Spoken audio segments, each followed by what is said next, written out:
November 19 വിശുദ്ധ Rafale കരുനോസ്കി. 19-ാം നൂറ്റാണ്ടിന്റെ മധ്യത്തോടുകൂടി പോളണ്ടിലുള്ള കർമ്മലിത്ത സഭയെ ജീവിത വിശുദ്ധിയും പ്രേക്ഷിത ചൈതന്യവും കൊണ്ട് ധന്യമാക്കിയ വിശുദ്ധനാണ് റാഫേൽ കരുനോസ്കി. അദ്ദേഹം 1835 സെപ്റ്റംബർ 1 ലിത്വാനിയയുടെ തലസ്ഥാനമായ വിൽനയിൽ ഒരു പ്രഭു കുടുംബത്തിൽ ജനിച്ചു. പ്രാഥമിക വിദ്യാഭ്യാസം സ്വഭവനത്തിൽ വെച്ച് നടത്തിയ ജോസഫ് 1852 എഞ്ചിനീയറിംഗ് പഠനത്തിനായി സെന്റ് പീറ്റേഴ്സ്ബർഗിലുള്ള മിലിറ്ററി അക്കാദമിയിൽ ചേർന്നു.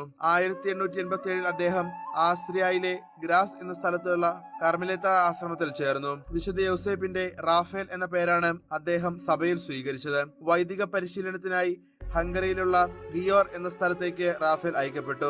1881 അദ്ദേഹം നിത്യവ്രത വാഗ്ദാനം നടത്തി. കർമ്മലിത്ത സഭയുടെ പല ആശ്രമങ്ങളും വിവിധ സ്ഥലങ്ങളിൽ അദ്ദേഹം സ്ഥാപിച്ചു. അദ്ദേഹം 1907 നവംബർ 15 നിത്യസമ്മാനത്തിനായി വിളിക്കപ്പെട്ടു.